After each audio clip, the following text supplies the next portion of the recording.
mabuhay! Magandang araw mga bata! Ako si Teacher Marge. Ano ulit ang pangalan ko? Tama! Teacher Marge. Bago tayo magsimula sa ating kwento, tayo muna ay kakanta ng isang magandang kanta. Ito ay pinamagatang Kaibigang Libro. Handa na ba? Pag sinabi kong handa na ba, sabihin nyo, aba, syempre po. Handa na ba? Aba, syempre po. Kung handa na, umupo ng maayos at sabayan ako sa aking kanta.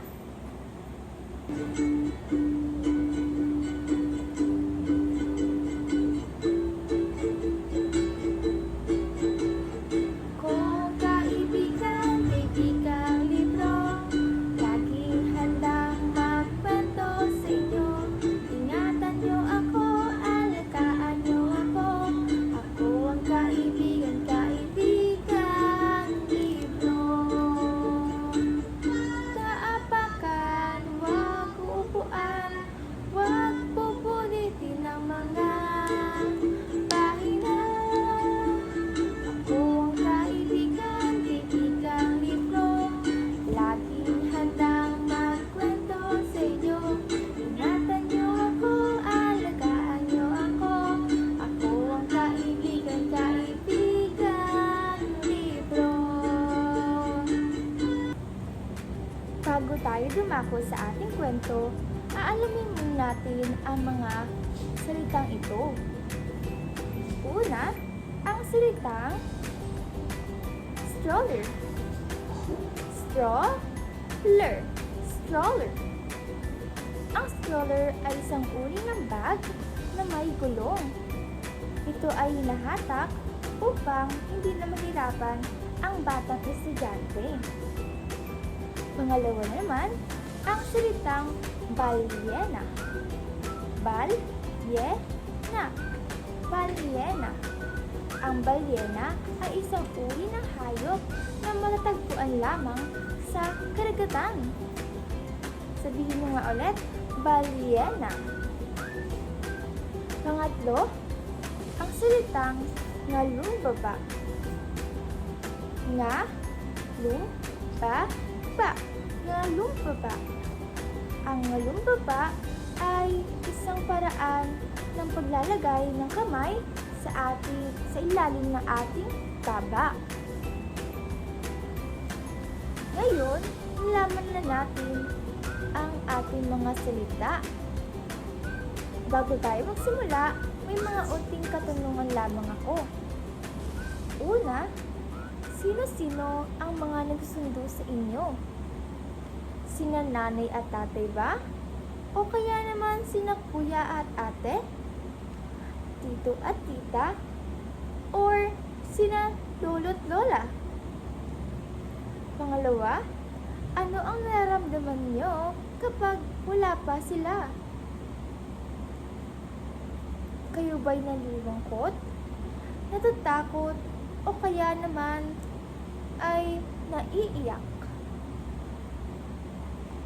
Pangatlo, ano naman ang ginagawa nyo kapag wala pa ang mga sundo nyo? Sa ating kwento, aalamin natin kung bakit natagalan ang sundo ng ating bida. At ano naman ang naramdaman niya habang nag-aantay siya sa kanyang sundo. Pangatlo, ano ang mga ginagawa niya habang wala pa ang sundo niya? Alamin natin sa kwentong, bakit matagal ang sundo ko? Ito ay kwento ni Christine Canon at guhit naman ni Mariano Ching. Handa na ba? Aba, syempre po.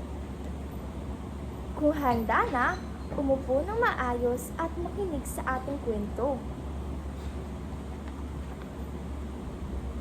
Kring, kring, kring! Hay, salamat tapos na ang klase. Pwede na kaming umuwi.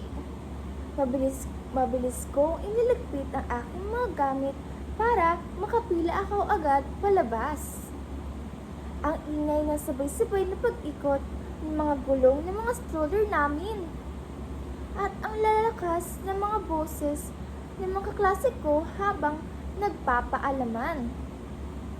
Nagtakbuhan kami para salubungin ang mga nanay at tatay namin sa labasan. Siguradong nandiyan na si nanay. Dumiretso ako sa bangko kung saan laging naghihintay si nanay. Nandun na kaya ang kanyang nanay?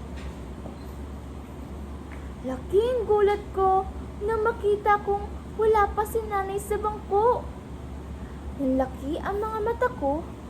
Kinabahan ako, pero bago ako maiyak, sinabi ko sa aking sarili na hindi dapat ako matakot. Tama, dapat hindi agad tayo matatakot o kaya malulungkot. Kailangan natin antayin sila. Sinubukan kong hanapin si nanay sa nagkakadikit-dikit na mukha ng mga magulang sa labasan. Sa dami ng mga nanay at tatay, talagang nakakalito. Pinalaki ko ang mga mata ko para mas mahanap si nanay. Pero, hindi ko pa rin siya makita.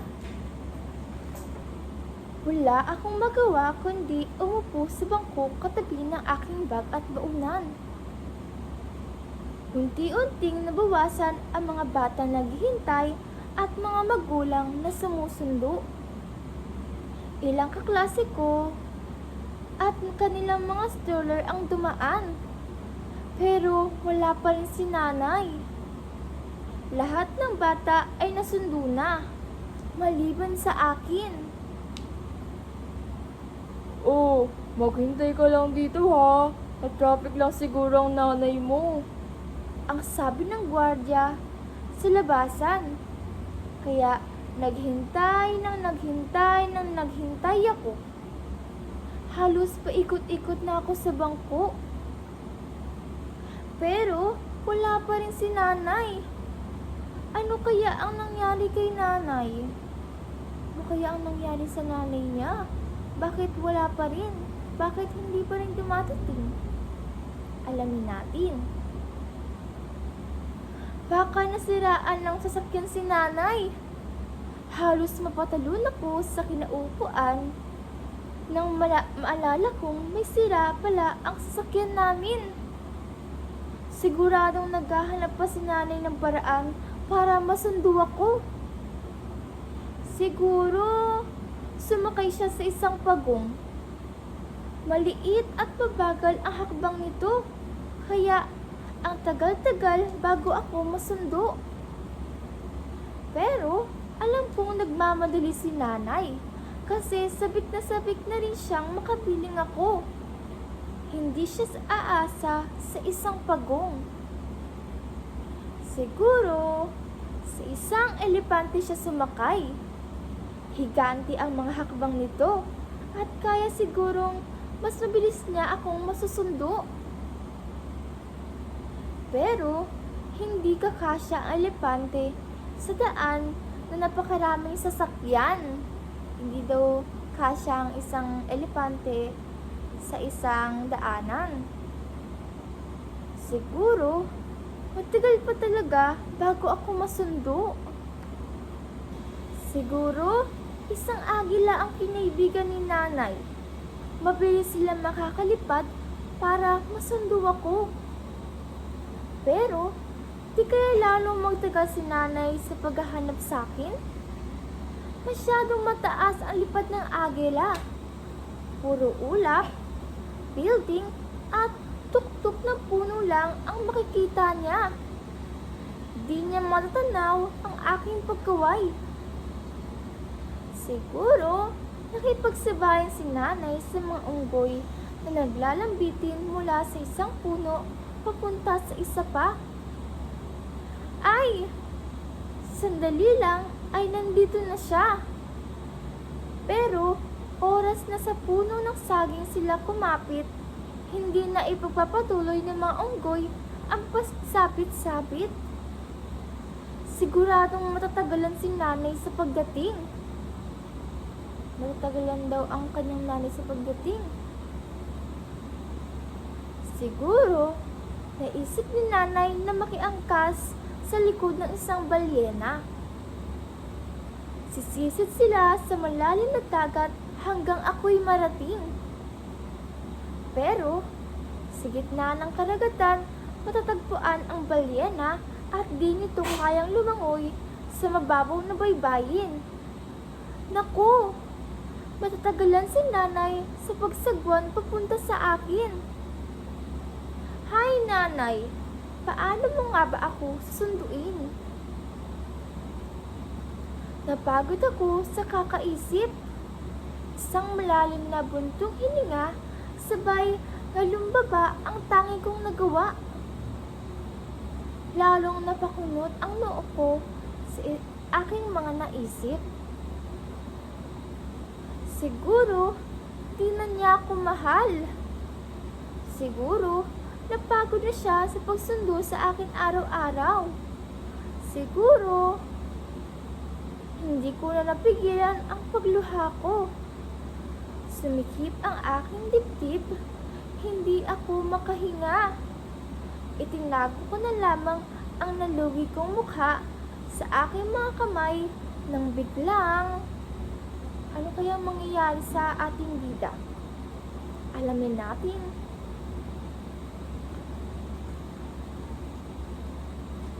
Nanay! Buti dumating ka. Akala ko nalimot mo na ako. Maaari ba kitang malimutan? Ikaw ang pinakamahalaga sa akin. Ang amo ni nanay sabay yakap sa akin. Nasiraan ka ba ng sasakyan, nanay? Hindi. Natrapik lamang ako sa highway. Napawi ang lungkot ko at luha ko at napalitan ng githaw at tuwa. Tama nga pala ang gwardya. Natrapik lang si nanay.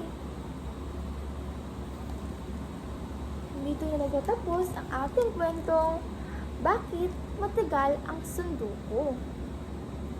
Ngayong natapos na ang kwento, tayo ngayon ay dadako sa ating post-reading activities.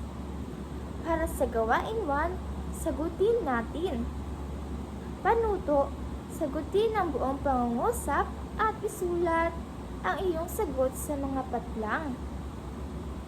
Para naman sa gawain pangalawa, iguhit mo. Panuto, iguhit ang bahagi ng kwento na pinakagusto mo. Sa ibaba ng iyong guhit, isulat ang sagot sa tanong na bakit mo ito pinili. Pangatlo, para sa gawain 3, ako kapag naghihintay. Panuto, ikwento o iguhit sa ibaba ang ginagawa mo kapag naghihintay sa iyong sundo. Kapag naghihintay ako sa aking sundo, ako ay dudugtungan niyo lamang ito at tuguhit kayo kung ano yung ginagawa nyo kapag wala pa ang sundo nyo. Dito na nagtatapos ang ating story time. Kung wala ng mga katanungan, tayo ay magpaalaman na. Paalam mga bata! Salamat sa pakikinig!